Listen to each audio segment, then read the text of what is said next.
What's up and good morning, War Report family. It's your guy, Ike Jones. We are back with another morning drop. Today, we're discussing Vanderbilt choosing Auburn as their homecoming game. Y'all know how we do right here, War Report style. Let's drop it on them.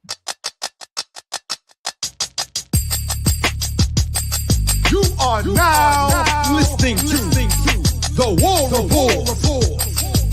Drop. War Report morning drop. We are here. Mike G in the place to be with your boy Ike Jones. Today's Wednesday, July 26th. And Vanderbilt got a little reckless, man. We'll talk about that in a second, But let's begin today's morning drop with discussing the big news that everybody's kind of waiting on today. Riddick, Demarcus Riddick is going to be making his decision today, and a lot of Auburn fans are buzzing about this. 4 p.m., if I'm not mistaken, is the announcement time. So if you guys want to set your clocks around that, I don't know. I saw somebody online say that that Auburn fans were going to roll Toomer's corner if they chose him today. Like they're just making. What is it about Auburn fans being happy that other fan bases just hate so much? Look, at the end of the day, the way recruiting has gone, Isaac, the last 4 years, this is absolutely something you celebrate.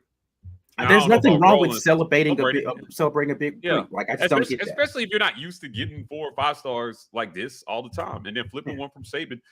What have we talked about? We talked about that Hugh Freeze had to do repeatedly, right? This kid is from Chilton County, and he is the 5th ranked player in the state of Alabama, 46th nationally. These are the kids that Hugh Freeze has to take back from Saban if he wants to compete year in and year out. Right. We said it. You got to start winning the state. So I don't know why you wouldn't celebrate after losing the state for well over a decade. Getting some wins. I don't get it. That's weird energy coming from the I take my coach, my national championship winning coach for granted fan base. But they're being goofy about it too, man. Where like every time a player decides that they don't want to attend that school, all of a sudden that player wasn't that good anyway. Or I saw this one guy was saying that 5 stars are where Auburn is where 5 stars go to die, right? Like that's not untrue. I'm not mad at the truth of that, right? Like it's been a thing in history that Auburn has not traditionally been good for 5 stars, but basically trying to tell this young man, if you go there, you're guaranteed to not do well, right? Which is crazy. There's no basis for that under a new coaching staff, right? Yeah, because listen, we've noted multiple times, evaluation of talent has been an issue at Auburn. Right, for sure. You can't just go chase the stars. You got to make sure that person fits within your locker room, your system, your whatever, and not just say, well, you're a 5-star. Here's, in this new age of NIL, here's the bag, come play for us. They got to fit. But if our evaluation is off on Riddick, so was yours. Right. So, I mean, because you wanted this kid. You wanted him. Right. There's no way you're telling me the 5th ranked player, 46th nationally, wasn't high on the list. I mean, it was high. So this is him committing today would be a coup. Now, obviously, I don't want to sound like we're jumping the gun because he still has to commit. Right, correct, yeah. But, at the end of the day, just that we're talking about this, to me, because this is year 1, this is all Hugh Freeze trying to do all this without any on-field proof of concept. This is just him in his bag saying, come here, we need you. I'm Hugh Freeze. I can get you to the league. We're going to be good. And at least he can go back and say, the dude who wants you to come, I beat him twice. Right. It's not as if you come here, we ain't going to have the sauce to beat him. Twice I had the sauce to beat him. Yeah. So Hugh Freeze has got some things in his bag, Isaac, that I think, really he could, if you sell it right, if you package it right, if you message it right, you can start to sway the minds of recruits. Right. Now, you and I have taken a bunch of heat over the last month or two about talking about messaging. Correct. We have. And why messaging matters. What's the message to your current players? What's the message to, recruits coming in? And Hugh Freeze has talked about that messaging himself. He, at media days and in recent interviews, has talked about like, hey man, like right now we're leading on playing time. We're telling kids come here, right? They can play because we haven't been able to do anything on the field yet. I haven't coached a lot of these players. What's he gonna say about quarterback? You got a QB in your room right now. You haven't coached it down, right? And everybody's projecting that's the guy that's going to start. So it's not because of you. That's because of him. Hugh Freeze has got to go out and he's got to start to build this. Now, what did he say? He said, if we are not in the top 7 in recruiting by year 3, everybody here is going to be looking for a job. And for as much buyout money as Auburn is paying former coaches, yeah, this is a win. Because the last coach primarily got fired because of lack of enthusiasm in recruiting. Right. Wasn't even trying. Well, the one recruit came out and said, Harsin, you talk to me. Yeah, standing right next to him, never said anything to me. Yeah, another guy talking about, brothers on the team. He's like, I never had a face-to-face conversation with the man, and he's right down the road. So right. My point is that if you are to believe that the effort in recruiting was that poor, just being in the mix for these athletes, because this is not something we were talking about last year during the recruiting cycle. We weren't talking about being in the mix for these big-time recruits. They were getting their guys, and it was being said nationally and on this show, you are not going to outdevelop Nick Saban and Kirby Smart. Yeah. You need guys. You need Jimmys and Joes on the field that can compete, because Saban does not have to be the best on-field coach. When he gets 5-star athletes that can just step in and play the game like they were born to do it. Some guys need to be coached up. Some guys were born that guy. Right. Saban has had a collection of guys who were born that guy since 2007. Yep. Julio Jones, Mark Ingram, Calvin Ridley. It's so easy to name these guys. Bryce Young, just that dude. The heir apparent. Mac Jones, grown in the program. Tua. You got to go, Jalen Hurts. You got to go out and you got to get these guys. That's the only way you're going to compete with them. Yeah, the only way to make it happen in this new era, well, I mean, it's always been the case, is to have the talent. But especially now in a situation where these young men have the ability to go wherever they want to go and be able to get paid to do that sort of thing. That's right. It's an arms race right now, and you've got to be out there competing in that kind of way, not just with your coaching prowess, because to your point, you can't out scheme everybody out here in this league. Listen, we want to hear your thoughts on all this stuff. We're going to talk more about this tonight after this young man commits, but go ahead and share the video. Hashtag get your weight up at the War Report. If you're into here and you haven't liked the video already, then you're already wrong. There are 68 people watching this video. I better see at least 68 thumbs up. Come on, man. Get your life together. Let's get it in here correct today.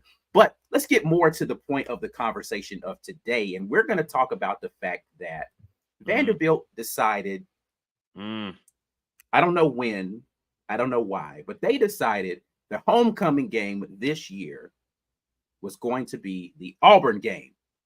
My question to you, Mike G. Yes. Should Auburn feel disrespected by this? I wish we had a graphic. Just for context, this is the schedule. This is the schedule. Yeah, this is the schedule for Vanderbilt this year. Should Auburn feel disrespected that they are the home? I don't know why I have Florida with the at in the middle of the thing. I'd screw that up completely. But it's not gonna be Georgia, right? Like they're not gonna play. Yeah, right. They're at Florida, so they're at Florida, right? Yeah. Okay, so let's talk about the schedule for a second. Yeah. Initially, I was super like, wait, what? Auburn, that's your homecoming game. Look at their November slate. Ole Miss, Auburn, South Carolina, Tennessee. It's a pretty tough November slate. It is. It's a tough November slate. If you were trying to look at the away games, though. So it wasn't going to be Wake Forest or UNLV, obviously. It's not going to be Florida. It's not going to be any of these games labeled away. So when you start to look at the schedule, what were the home game options? Is Hawaii a neutral site? Actually, I think it is. I think Hawaii might be neutral site. I'm not sure. Yeah, but I'm not sure, actually. Hold on, I can tell you. Keep talking. I'll look it up. But Alabama and A&M, does it make sense? No, it's actually a home game for them. It's it's in Nashville. Yeah. Okay. So Alabama and A&M, I don't know how much sense it makes to do homecoming one of the first 2 games of the year. So let's just give them the benefit of the doubt and assume that's the reasoning. It's not Hawaii or Alabama A&M. I personally feel like Missouri probably would have been a better candidate for homecoming because your season is probably still on the rails at that point. You know, maybe you beat A&M, Hawaii, UNLV. Maybe you're 4-0. Come out stretch of 3-1. Kentucky might have been, a little iffy, right? You definitely are not picking Georgia, right? And then all that leaves is Auburn after that. So if you can't do it the first 2 weeks, then it's weeks 5 and 6 in Auburn that you have to look at.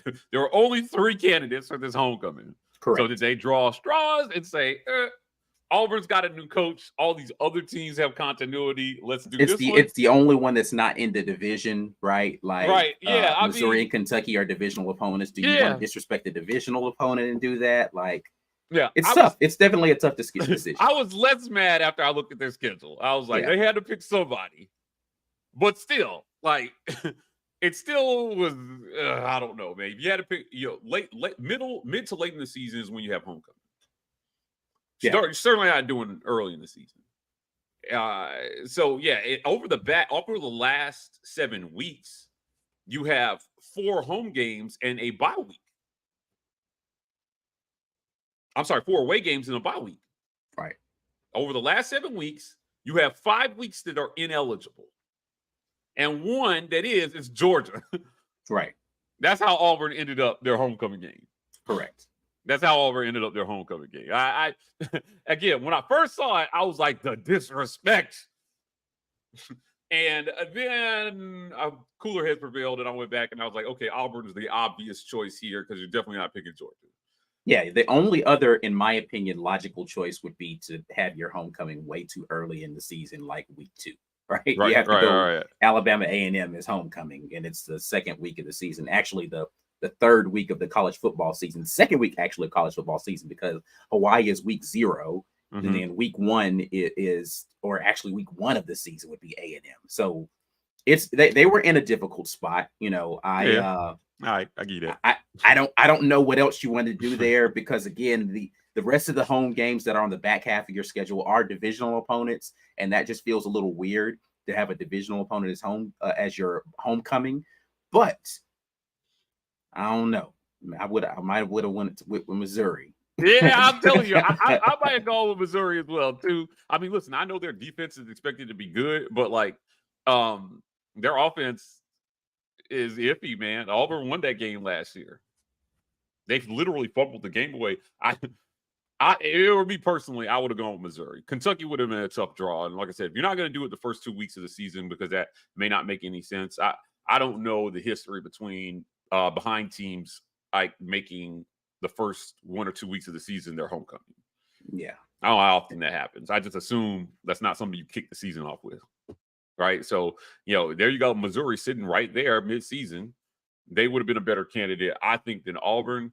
Because it could just be a whole disaster. Like, what if Auburn is like 7 and 3 going into that game, or 7 and 2 going into that game? Right. Those are some crazies happening with Auburn, and you pick that ahead of time. Now, I get the reasons. The reasons would be sound. New coach, new system. A lot of influx at Auburn, and you got continuity at the other 2 programs that we say were. If you add in the fact that you mentioned these are divisional games, Kentucky and Missouri for him, interdivision games in the last year of divisions in the SEC, you don't want to make a divisional opponent homecoming because, I don't know, like according to some media members, right, they could win the conference. So but because realistically we know there's no chance of them winning the conference, I feel like Missouri would have been a better pick. Yeah, this is a tough schedule, though. If you look at these away games, man, I mean, this is a tough schedule. That November slate stands out to me. Yeah. And if they had been lucky enough to get Florida at home, that probably would have been a good candidate for a homecoming as well. That would have been very interesting. I don't know that anybody who is a P5 or an SEC opponent wouldn't feel disrespect, though, being chosen as the homecoming opponent. Because homecoming is supposed to be like your, is that senior day, too? Oh, it is senior day. It is senior That's day. the last. Oh man, golly, that's not. I mean, you're supposed to send your seniors out with like easy thing. You know, you're gonna play all the guys who never got a chance to play, type of thing, and you recognize everybody who's gonna be suiting up for their last time. If Auburn is good and absolutely smacks Vanderbilt for their homecoming, this is going to feel terrible for those seniors. Right. I agree. I mean, it's not going to be a good feeling. It's not going to be a good feeling. It's not going to be one of those things where, you know, you look at it and you think, oh, but then was there a good choice here? Yeah, there's not. I mean, they're because they have their non-con so early in the season, there wasn't a good choice. Right. Right. Yeah. I just don't know. I just don't know that there was a good choice here. Right. It's just tough. It was a tough decision. But again, you only had 3 candidates that were realistic. And you're not going to do it early in the season. You got 2 divisional opponents this season. Then you got Auburn sitting there at the end of the season with a lot in flux and nobody knows what Auburn is. It's kind of like when you schedule these non-conference games, you do that in advance. But you do that a lot of times before you know what those teams are. Like at the time, it looks like a good game. You know, when they scheduled Cal, you got to think they were thinking, oh, this is going to be a marquee opponent against a good Pac-10 team. But those games get scheduled so far in advance, you don't know what those teams are going to be. Right. And at least with this, you have some recent data, like you're picking it at a point where you have enough data. And the data says that Auburn, although still disrespectful, may have been the best of the 3 choices that they had, realistic choices that they had. Yeah. You know, but it's Vandy. It doesn't matter. They could have picked week 9 and I probably would have been okay with it. But guaranteed to win this week. Yeah. Listen, I hope that our guys take it as disrespect just because I want them to be fired up about it. Elijah McAllister coming back home. He gets to look at it this way. Elijah McAllister gets to experience Vandy's homecoming and senior day, even though he's going to be on the opposite sideline. They should honor Elijah while he's there. How about that? Yeah. Well, I mean, how's Elijah going to feel? He's such a nice guy. Yeah. He's such a nice guy. How's he going to feel about Vandy picking him as homecoming? I think maybe we'll get his thoughts on this around the fire pit. We'll try to see if we can do that for you guys. See how he feels about it around the fire pit. Yeah. Yes, indeed. All right. Anyway, man, speaking of the heat around the fire pit, you guys need to make sure that we're in the heat of the summer and you hit up Harmon Mechanical. If you are in the Auburn, Alabama area, hit up Harmon Mechanical at harmonmechanical.com to find out all of the things that they can offer for your HVAC system. Give them a call at 334-219-0717 to schedule an initial appointment, and Harmon Mechanical will get you right, man. They'll make sure that you have all of the cooling, all of the heating necessary to brave all of the seasons that are coming up. So hit them up. Harmon Mechanical is there when you need air. We're going to get back into this conversation, talking a little bit more about the Vanderbilt schedule, but we want to hear what you all are saying in the comments section. We're going to start with a super chat here from Cleveland Brown. Appreciate the super chat. He says, we get to throw toilet paper without consequence after wins. I get the hate. Speaking of why other fan bases get upset at the joy that Auburn fans have. It's the joy of throwing toilet paper at inanimate objects for no reason whatsoever, other than the fact that we just beat your school in whatever sport. Hey, listen, if you want to be mad, be mad. Be mad. Just stay away from our trees. Hide the trees. Yeah. Hide the trees, not joy. Daniel Owen jumps in, gives us a little chat here, says, don't worry about Vandy being butthurt. They just mad. Elijah McAllister dropped them for the good guys. They are not. Listen, I could tell Clark Lee. I don't know if I'd say he felt the way, but he definitely misses the leadership that Elijah McAllister had. Yeah, like that. Yeah, they lost a leader. They lost a leader and a good guy. And that's all it boils down to. Ask Elijah McAllister about his teammates. Listen to the fireside chat, see what the wide receivers had to say about him as a leader. He is definitely an addition to Auburn's locker room.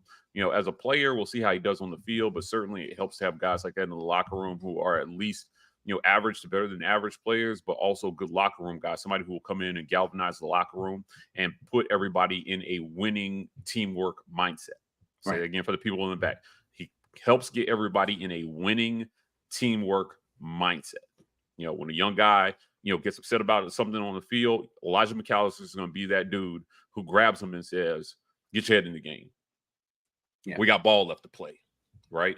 Put that out of your mind. He's going to be that guy for Hugh Freeze. And, those things don't show up on a stat sheet, Ike. Yeah. They don't show up on a stat sheet. So, Elijah, love him. Looking forward to seeing what he provides to that locker room. Chris S. jumps in and says, let's hang 65 on him. Speaking of Vanderbilt, 65. Yeah. I'd love to. I see the sentiment a lot on Twitter. We posted about this. People are just like, I hope we drop 40 to 70 on them. And I'm like, all right, 70 would be cool. Yeah. But 40 would be great. Yeah. For an Auburn offense that's not gotten near 40 a whole lot. As long as we're only giving up 39, then 40 is perfect. Right. Hey. All right. That math. I like it. Auburn Dad for Life says, so on Riddick, I said this since he was going to Big Cat. He's either not committing or either going to commit to Bama and cancel his Big Cat visit. He'll pick Auburn and go to Big Cat. I hope it is the last or the latter of those two. This is one of the greatest trolls of all time, man. If he doesn't cancel the Big Cat and then shows up, you know what I mean? You understand what I'm saying? Mm-hmm. He commits to Bama and then somehow still goes. I mean, obviously nothing's final until December, right? He said that whenever he commits, he's done. But again, it's kind of weird because he is committed already. And now he's making another commitment that is supposed to be his final commitment before. I find it difficult to get excited about any of this stuff until they actually sign officially the commitment. To me, I'm like, all right, whatever, cool. It feels good because you see the recruiting ranking go up and you won some, but until they sign, it ain't over. Yeah, what do you do? Right. Yeah. At the end of the day, this has got to be one of those things where you've got to close, and you've got to close early on these kids, because once they turn their attention to their senior season, I can't imagine there's not going to be a lot of waffling if they want to get into spring camp. They won't play spring ball wherever they're going. And trust me, these guys know the huge advantage it is to play in the spring. You don't think Peyton Thorne wish he had it in the spring here? Right. If he was going to leave Michigan State anyway, I bet you there's part of him saying, man, I should have just jumped right after the season. Yep. I bet you there's part of him was like, man, I should have just got in the portal and got on the Hugh Freeze train and gone through spring ball with my former teammates. Now, here you are. Chris Todd has talked about this as a guy a former Auburn QB who won a starting job missing the spring. It's difficult. And I've said this on a couple segments. I'll say it again, man. I know I've said I expect him to start, but I don't want to pretend like he doesn't have ground to make up. Yeah, 100% does. Yeah, I mean, he's got a lot of ground to make up. And what helps him is his former P5 experience, which is why they brought him in primarily. If he didn't have as much starting experience as he did, what's his record is 16-10 as a starter. Mm-hmm. Right now, they went 11-2 in year one. Right. You're right. So that's how bad year two went. It was, I mean, they won 5 games. So he went from 11 wins to 16 wins. Yikes, man. He's got ground to make up. I mean, he's still a relatively young player. I don't know that I would call it he's not like a super seasoned vet. He had one good season, one bad season. And he played with a first round draft pick that first season. Yeah. What do they need from Peyton Thorne this year if he's the starter? Because what they need from him, I don't think is what they're going to need from Robbie. No, it'll be two drastically different things. And we'll talk a little bit more about that tonight when we get into the midweek report for sure. Because the rumblings about the 2 QB system is something that we will definitely need to discuss. So we'll discuss that tonight. 100%. Daniel Moultrie says Vandy is giving us bulletin board material. We gonna whoop that Commodore booty. Here's what I will say about this, right? Shout out to JG Tate Commodore, by the way. That's not about you, sir, but continue. Hopefully you're in a place where you don't need bulletin board material for Vandy. Hopefully that's the direction that Hugh Freeze is taking the program. But in year one, you'll take all the bulletin board material you can get. Anything that maybe not bulletin board material for the win, but a little extra motivation to come off the top rope with the elbow. That's right. That's right. To make it convincing. Because let's be real. There are wins that feel like losses. Missouri was one. Missouri last year, 100%. Nobody was excited after Missouri. And so what you don't want to do is you don't want to play Vandy and then come away like, maybe we're not that good. Yeah. Like we won, but especially late in the season. Right. Your team should be coming together and you have no excuses about, hey, chemistry, just learn that. Yeah, blah, blah, yeah. By that point, by November, it needs to be together. And I think that Hugh Freeze understands that timeline is faster. He said it at media days. He asked for patience again at media days. It's going to take me some time to get the guys in here to compete with these dudes. Give me some time. Yeah. So Sanford jumps in and says, can't wait to disrespect Vandy in their house. In their house. Yeah, it's not exactly an intimidating environment. As a matter of fact, it's like, I mean, if you ever been there, stadium's not that impressive.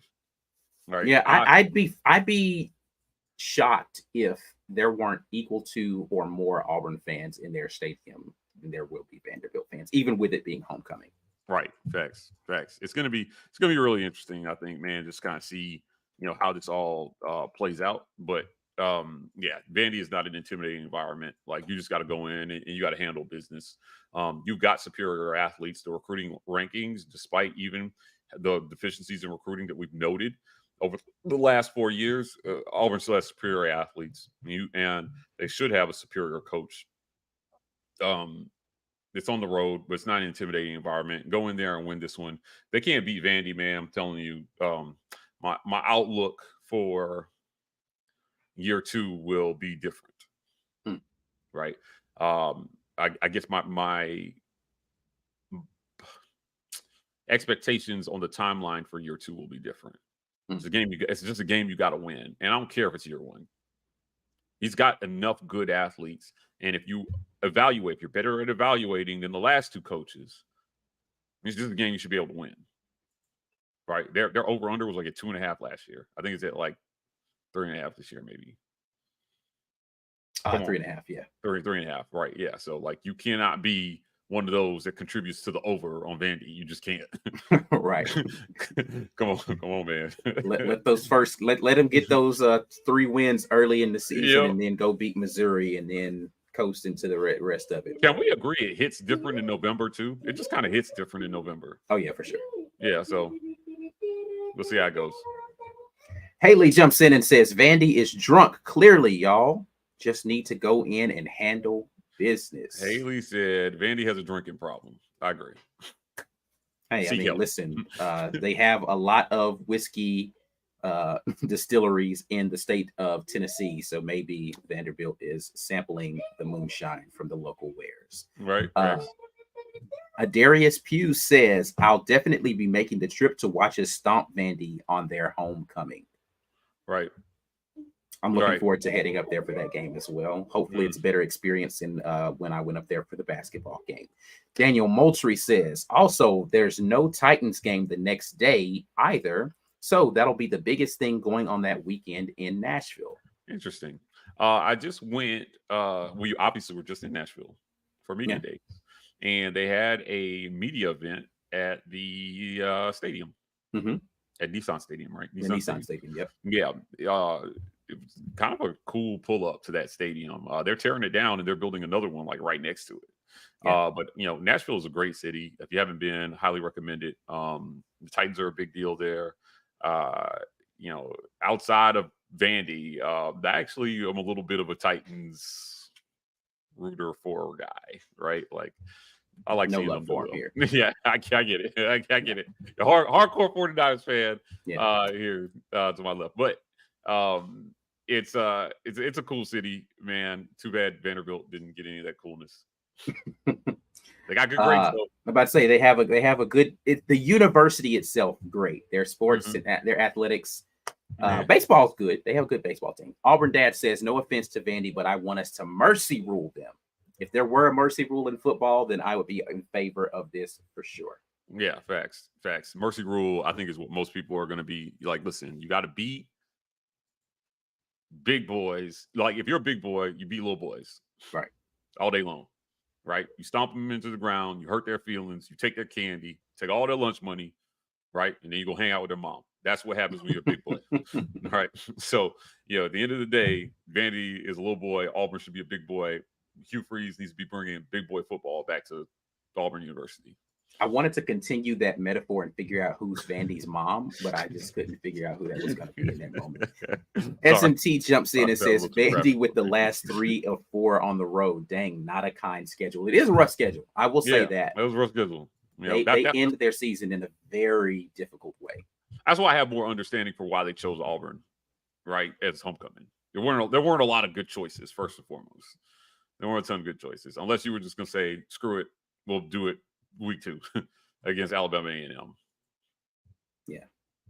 Yeah, and which that early in the season having homecoming again, I don't know what the precedent on something like that would be, but that would feel very weird to have your homecoming game there. I believe actually Auburn had a homecoming super early in the year one year. I was just like, but season just started. Why are we having homecoming already? It's like week 3 or 4 or something crazy like that. I don't know. P-Pass jumps in and says, football to avenge both baseball and basketball teams. We need it. Tired of losing to Vandy and stuff, man. It's ridiculous. Tired of losing to Vandy. Again, I was at that stupid basketball game. We had the game won and let them. Well, we were actually losing for the majority of the game, but we had come back to a place where we should have won that game and lost it. Baseball, they had a better baseball team. I'm not mad at them with winning with a better team than baseball, but they did not have the better basketball team. They won that game, and we were at Vandy's arena for that. Can't have a repeat football season going into Vandy losing at their spot. Can't do it. Right. Can't do it. Can't happen. Yeah. I don't know.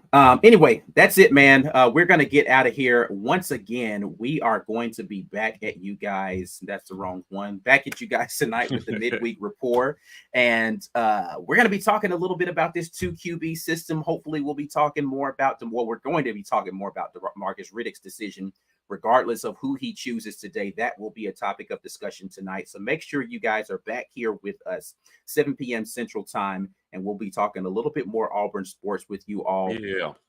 Until then, man, make sure that you hit up the folks that make all of this happen on the morning drop, man. That is Rogue Shop. Head over to rogueshop.com using code REPORT to get a little something off your purchase. America's #1 online dispensary is the Rogue Shop. Something for you, whether you're dealing with sleep, stress, anxiety, pain. Rogue Shop's got something there for you. Make sure that you hit the like button before you get out of here. Subscribe to the channel if you haven't already. And tell a friend to tell a friend. So share the video with somebody else. Again, we'll be back at you all tonight, midweek report. Until the next time, and as always, War Eagle. War Eagle.